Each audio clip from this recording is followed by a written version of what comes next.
Good morning, children of 6. Today I am going to teach you first chapter in science named Sources of Food.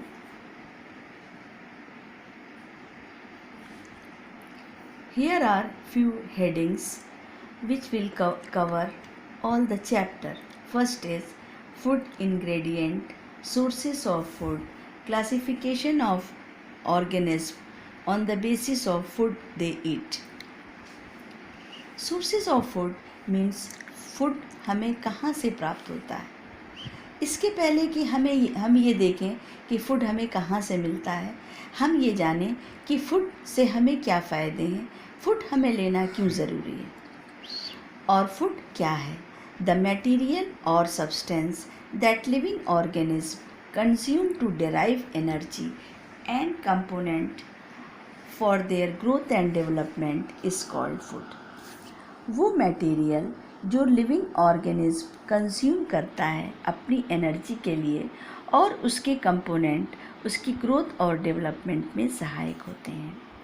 उसके अलावा food हमें following purpose से food हम लेते हैं। जैसे पहला देखिए, to get energy for performing various activities, for growth and development of the body, to protect the body from diseases and keep it healthy, for repair of injured body parts, for reproduction. पहला है कि हम खाना खाते हैं कि हमें energy मिले, जिससे कि हमारे बॉडी के जो एक्टिविटीज़ हैं वो हो सकें। दूसरा, इससे हमारी ग्रोथ होती है, डेवलपमेंट होता है। थर्ड है कि खाना हमें बीमारियों से बचाता है और हमारी बॉडी को हेल्दी रखता है। टूटे फूटे अंगों की मरम्मत करता है, रिप्रोडक्शन में सहायक होता है। नेक्स्ट हेडिंग है फूड इंग्रेडिएंट। फूड आइटम किससे बनता है, फूड आइटम में क्या क्या प्रयोग होता है। तो material which are used to prepare food item are called ingredients. Food item को बनाने में जो मटेरियल इस्तेमाल होता है उसे हम कहते हैं इंग्रेडिएंट। जैसे आपने खीर बनाया, खीर बनाने के लिए आपको ज़रूरत हुई दूध की, चावल की और पानी की, तो आप कहेंगे कि खीर का इंग्रेडिएंट दूध है, चावल है और पानी है। इसी तरह से अलग अलग फूड आइटम के अलग अलग इंग्रेडिएंट्स होते हैं।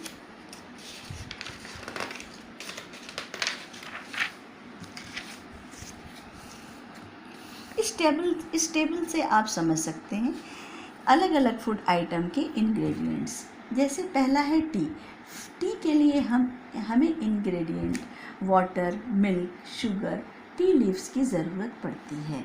चपाती बनाने के लिए फ्लोर, किसी भी चीज़ का फ्लोर हो और वाटर की ज़रूरत पड़ती है। अगर हमें वेजिटेबल करी बनानी है तो हमें वेजिटेबल, सॉल्ट, ऑयल, स्पाइसेस और वाटर की ज़रूरत पड़ती है। अगर हमें इडली बनानी है तो उसके लिए हमें राइस चाहिए, वाइट लेंटिल चाहिए और सॉल्ट और वाटर चाहिए। चिकन करी बनाना चाहते हैं तो उसके लिए आपको चिकन की ज़रूरत होगी, ऑयल चाहिए, स्पाइसेस चाहिए और वेजिटेबल की ज़रूरत पड़ेगी। नेक्स्ट हेडिंग है आपकी सोर्सेस ऑफ फूड। ये फूड हमें कहाँ से मिलता है।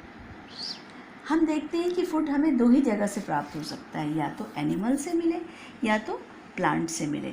Living things obtain food from both plants and animal. हमें फूड या तो एनिमल से मिलता है या प्लांट से मिलता है। अब हम देखेंगे कि प्लांट से हमें कौन कौन से फूड आइटम की प्राप्ति होती है।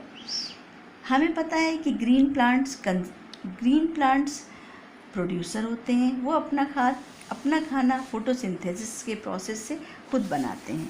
कभी कभी उनका खाना उनकी ज़रूरत से ज़्यादा हो जाता है जो उनके रूट में या स्टेम में इकट्ठा हो जाता है। The plant part which are eaten are called edible. Plant का वो पार्ट जो खाया जाता है वो एडिबल कहलाता है।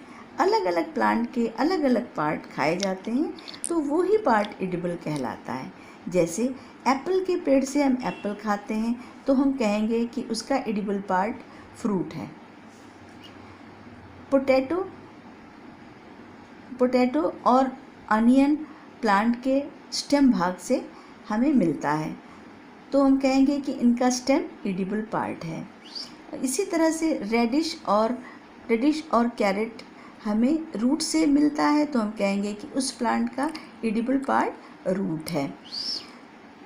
We get number of food item from plants, they are as follows. उसके अलावा भी हमें प्लांट से किस किस तरह से फूड प्राप्त होता है वो हम आपको नंबर वाइज बताएंगे। पहला देखिए, हमें प्लांट से सीरियल्स मिलते हैं जैसे वीट, राइस और मीस।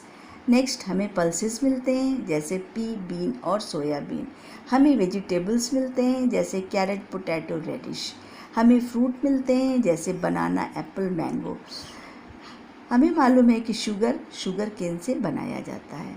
उसके अलावा हमें तेल की प्राप्ति भी प्लांट से होती है जैसे mustard, groundnut, coconut, olive, soybean के बीज से तेल निकाला जाता है। मसाले भी हमें पेड़ों से मिलते हैं जैसे हल्दी है, चिली है और मेथी है, क्यूमिन है जो आम भाषा में जिन्हें हम ये सब कहते हैं, ये सब हमें प्लांट से प्राप्त होता है। टी और कॉफ़ी भी हमें प्लांट से ही मिलती है। इस डायग्राम में आप देखकर समझ सकते हैं कि कौन कौन सा प्लांट का कौन कौन सा एडिबल पार्ट है जो हम खाते हैं। स्प्राउटिंग, अब नेक्स्ट हेडिंग पर आइए। स्प्राउटिंग किसे कहते हैं? जब सीड जर्मिनेट होता है तो उसमें वाइट आउटग्रोथ होती है, वही स्प्राउट कहलाता है। आप इसको इस तरह कह सकते हैं कि germinated seeds with small white outgrowth are called sprouts and the practice of germinating seed is called sprouting. Sprouted seeds are edible and can eaten either raw or cooked. They are rich in nutrients and considered as healthy food. Sprouting can be done at home by the following activity. Sprouts हमारे लिए बहुत ही healthy diet होती है। इसे कच्चा या हल्का सा कुक करके खाया जा सकता है। ये स्प्राउट हम घर पर भी बना सकते हैं।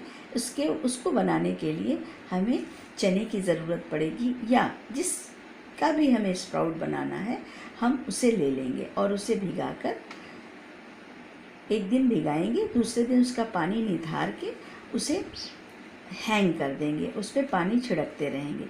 1-2 दिन के बाद हम देखते हैं कि उसमें सफ़ेद कलर के धागे के समान कुछ आउटग्रोथ हो गई है, उससे ही हम कहते हैं कि अब वो स्प्राउटेड हो गया है।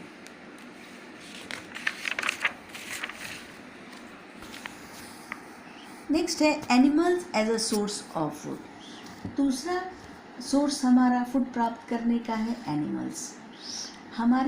हम बहुत सारी चीज़ें एनिमल से प्राप्त करते हैं। पहला, हमें एनिमल से फ्लैश मिलता है। A variety of food products are obtained from animals. These include milk and milk products, eggs, meat, seafood and honey. हमें एनिमल से दूध मिलता है, दूध के तरह तरह के आइटम्स बनाए जाते हैं।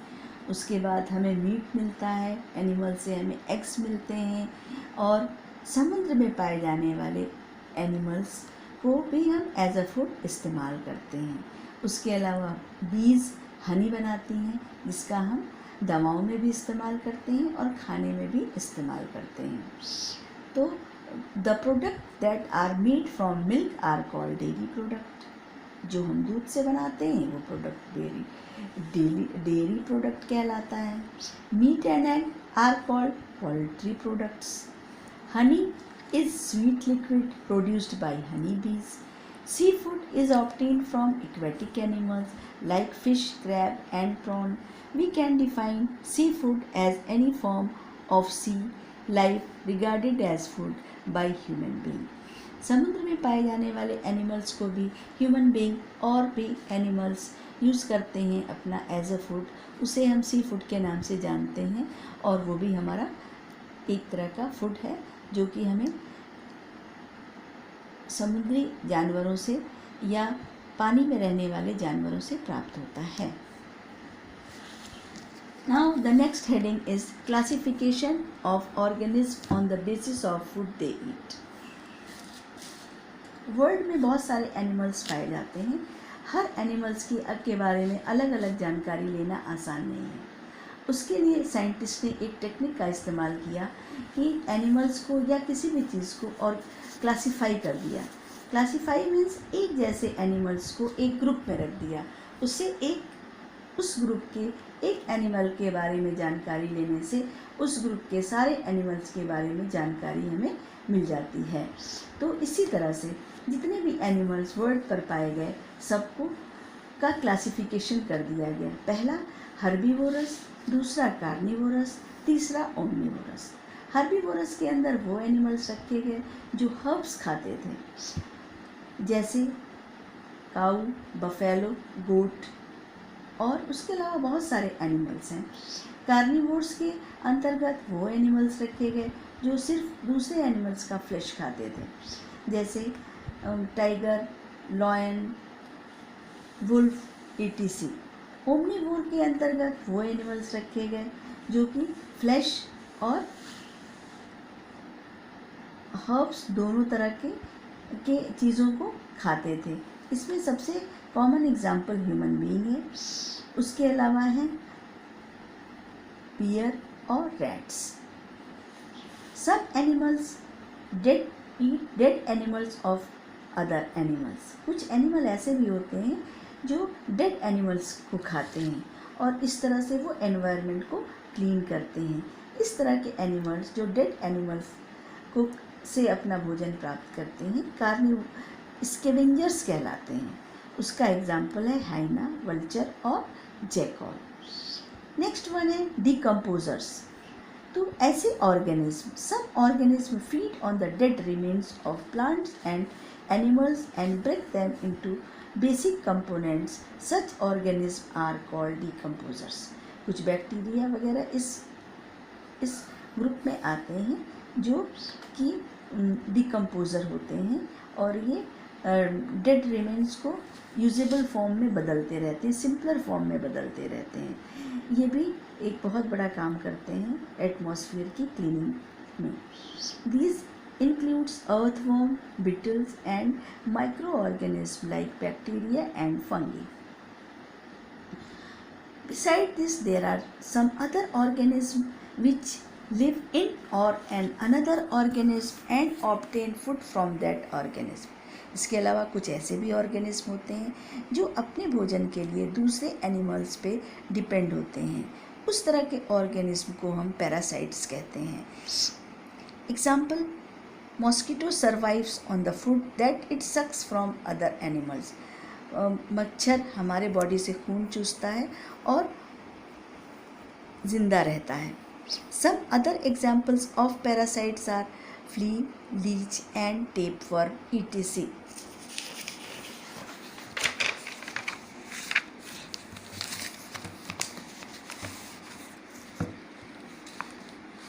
Now the chapter is finished.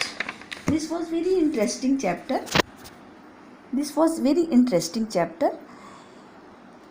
I think आप सभी लोगों को समझ में आ गया होगा। अब आप लोगों को इसकी कॉपी की तैयारी करनी है। इसकी एक्सरसाइज हम आपको PDF के माध्यम से भेज चुके हैं। जिन लोगों ने किताब ख़रीद ली होगी उन्होंने इन सबको फिल कर लिया होगा।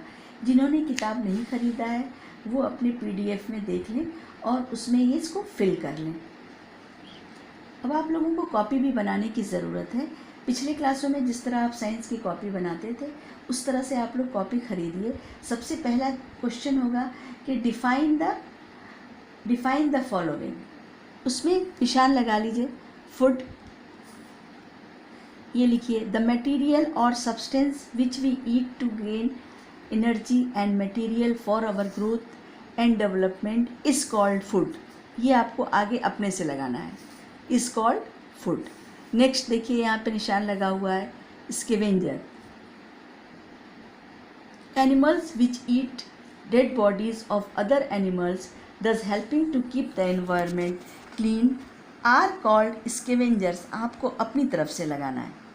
नेक्स्ट है Parasites, an organism which live in or an another organism and derive its food from that organism is called parasite. आपको अपनी तरफ से लगाना है. Now decomposers, organisms which feed on dead remains of plants and animals and break them into simple form is called decomposers. इतने आप define में कर लीजिएगा. उसके बाद हम आपको भेज चुके हैं सॉल्ट आंसर शीट. उसमें ये है आंसर्स इन ब्रीफ में क्वेश्चन नंबर 1, 2, 3, 4 आप लोग कॉपी में उतारिएगा सॉल्ट आंसर शीट से देखकर. लॉन्ग क्वेश्चन में आपको सारे क्वेश्चंस नहीं लिखने हैं, सिर्फ 3 क्वेश्चन लिखने हैं. Define food, why do we need food, और थर्ड वाला what food item do we obtain from plants, give example. Fourth है differentiate between scavengers and decomposers.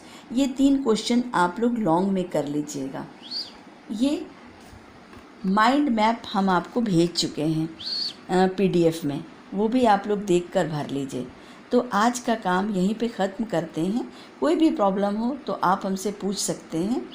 अगले चैप्टर तक के लिए गुड बाय.